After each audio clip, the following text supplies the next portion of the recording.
Hey everyone, it's SDS SuperCoach providing SuperCoach content for you. I'm here to present the review of Carlton and Richmond. It's great to have footy back, isn't it? Yeah, it felt right. I know we had opening round, but this really sort of felt like footy is back now. So a really good contest. Carlton get the win by 5 points. And I feel like this Richmond Carlton matchup never disappoints. It's always a good close game most of the time, and it's a nice way to kick off footy. So look, I think first off, we'll talk about. I'll start off with most the most owned players. So the main two that stand out for me are Zach Williams and Josh Gibcus. So and look, both probably resulted in one resulted in a disappointing score. The other just turned into a shocking accident, and that's a massive shame. So Zach Williams here. So he scored a 51. I'm not too concerned really. I know like he's played a full game he's played two full games. The second game he played tonight was from a 6 day break. I know a lot of footy players go through that, but he's just come back from a very serious knee injury, and it takes a while, and he hasn't had too much preparation, so it's going to take him a while to get going. We just need a massive spike score to really kickstart that cash gen. I think Williams is fine. Carlton have got the bye next week. I think they'll be really good for Williams, and I think that they'll be good. He'll be good for the run, and yeah, it might just be more of a slow burn than we thought. So I'll be keeping Williams. No real complaints from me. So 51 break even. I wonder if they're updated break evens actually. I'm not too sure. I'm actually not too sure there. So something to monitor there. But yeah, scored a 51. I wouldn't be too phased. If you've got him, I think you keep him because we have a much bigger issue at hand. In a very unfortunate way, Josh Gibcus looks to be that he's done his ACL. Really stiff on the kid. I thought he was playing really well, and yeah, went up for a marking contest, and just his knee just sort of gave way. It was a really ugly incident. And by the way, the broadcast for that was just disgraceful.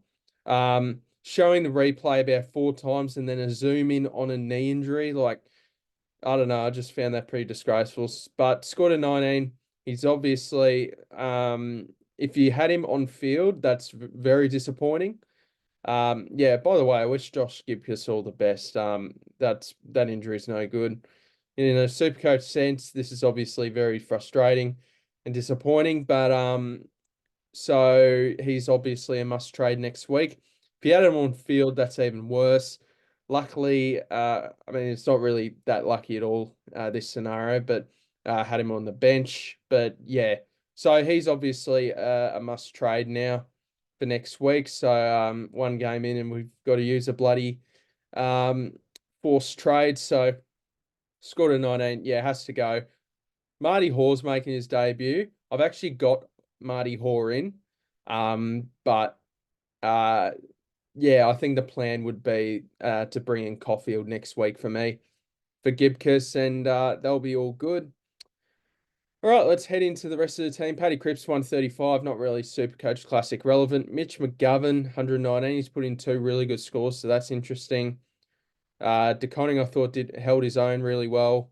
Harry Mackay, 3 goals straight, 112. I know a lot of people will consider him into their SuperCoach team by round 3 from what I've saw on Twitter.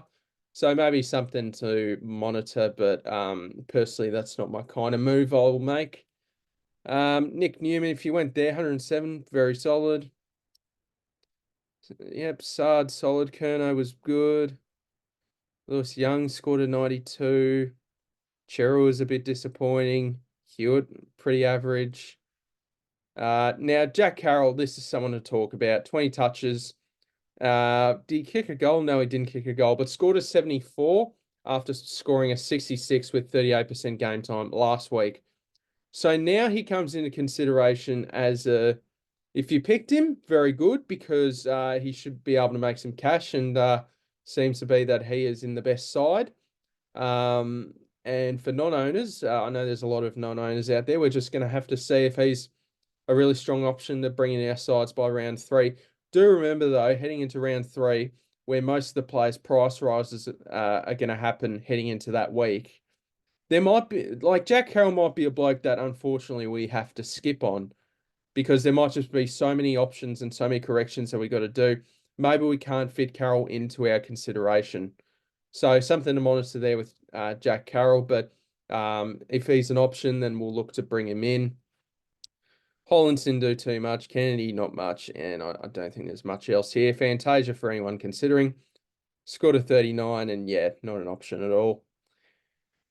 Heading into the Tigers, so Nane Curvis comes back with a bang, scores 137. He was terrific against De Koning.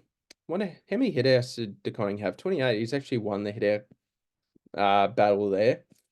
Boston, not really one we're considering. Same with Noah Bolter. Tim Taranto, if anyone went for a pod pick in Taranto, I don't think anyone did, but scored 105 after scoring a 49 last week. Jaden Short, this is an interesting one. So is this another year where Jaden Short is sort of baited owners? I mean, I thought he didn't play that great and he wasn't really getting kick-ins, so that's a concern. But still scored an 88, which is promising. How many behinds did Carlton kick? I don't remember. I think, yeah, I can't remember. I think Carlton did have more scoring shots. So, Jaden Short, I wouldn't panic.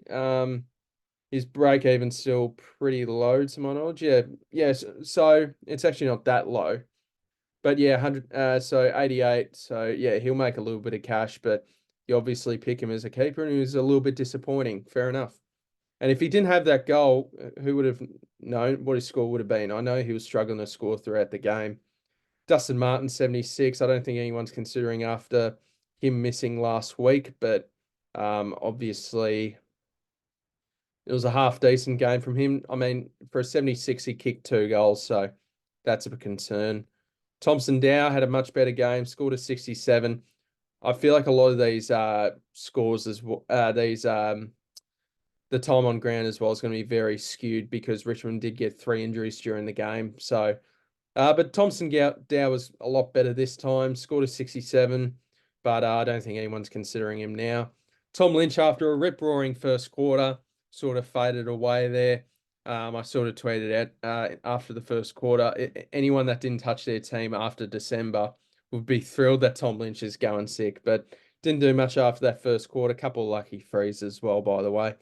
Shai Bolton, 60. Just never really liked this pick, to be honest, just because of the inconsistency, playing more forward. Look at the break even as well, like just ridiculous. So scored a 60, probably not a top 6 forward. Anyone else? Rioli was crap. Liam Baker, I've got him in a couple of draft leagues because I thought there would be a sneaky chance he would play midfield. I do think they should definitely look at playing him more midfield. And but nah, they didn't. And 1 goal, 1 and still 51 SuperCoach, and the role's crap. So yeah, pretty disappointing from Baker, but I do think he has the tools to be an option one day. It's just when they give him a good role, but it's just hard at the minute. And one more player. We obviously got Tyler Young and Dion Prestia. Wonder if these key injuries down back maybe means that maybe Naismith comes back into the frame. I haven't picked him.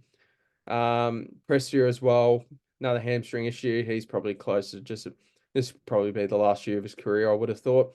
And Seth Campbell. So I know a lot of people are considering Seth Campbell, and now I was considering him as well, but just didn't decide to go there.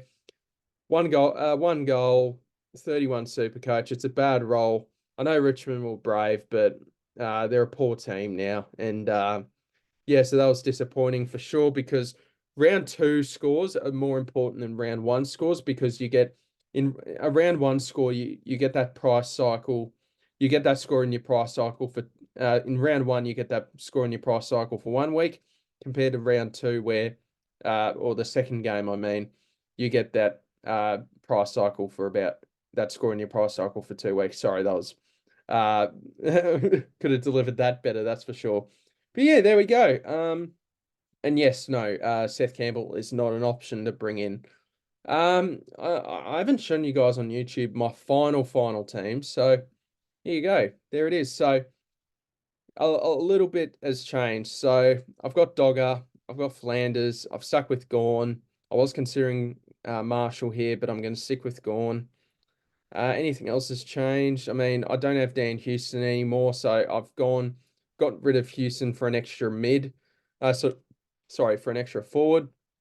So going with the two forwards there. Jackson Flanders missing out on Heaney, which could bite me on the ass, but it's not the end of the world there in the end. So yeah, I'm really happy with this side. And now another change I had to make was Huss Waite didn't get named, which is a Hawthorn supporter I'm really surprised about. I thought he'd be the perfect replacement for Day, and just didn't get named. So that's really frustrating as a Hawks fan's perspective. But now we get Nat Fife into the team. Now, he actually wasn't in the team for the past couple of weeks, just purely due to structure I wanted to go with. No, sorry, not a couple of weeks, like the past couple of days. But now with Hustwaite out, I actually went Hustwaite to Fife because I had about 114k spare and have brought in Fife. It's a bit annoying that I've only got this much money left in the kitty because I usually like having 50 plus K in the bank. I might switch Dempsey to Mana and I can have like 46k in the bank. They'll be dependent on if Mana is named sub. If he's not named sub, I will swap Dempsey to Mana on the Saturday night and just go with that.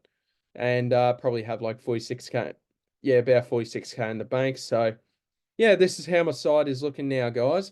I've brought in Hoare ahead of Caulfield just because I actually think he's a better on. I think Hoare and Caulfield, I think both their job security is actually a bit average. I'm picking Hoare just because of I think he's going to be a better scorer than Nick Caulfield will be, but Nick Caulfield will come in for Gibcus, so it's not the end of the world. I'm just picking Hoare because I think he'll have a better score this week. I could be wrong there though. And don't worry about this Hayden Young stuff. He's just been named on the extended bench for Sunday games, so he'll play. I've got Livingston there. And yeah, that's my side, guys. So let me know what you guys think about the final side overall. I'm pretty happy with it. I think like my main problem for me, and I think there's only one other problem I have with this team, and that's just being afraid of not having Heaney because he could go bloody bonkers. And there's a chance he's a top six forward. Maybe I could change last minute. I need to see teams tomorrow to confirm the Sunday games benches. But yeah, I might switch Jackson to Heaney, but at the same time, I really like Jackson having this this DPP ability where when Grundy and Gawn have their bye, I can put Jackson on field, and I just think that's super valuable. So I think I'm going to keep Jackson. I know Darcy's out only just a few weeks, but I just think structure wise, I really like this setup. I'm actually really happy with my team, so I'm not heading into the season with a team I dislike. I really like this side. It's a bit of a shame I couldn't put McKercher on field, but wanted Fife back. I was actually considering Sam Berry as well. I might not rule that out, but I think we're going Fife here. I think I want Fife. So yeah, I think that's the side, guys. So thank you guys so much for watching. Hope you guys had a good night watching the footy. And yeah, best of luck to Josh Gibcus in his recovery. And I'll see you guys in the next video. See ya.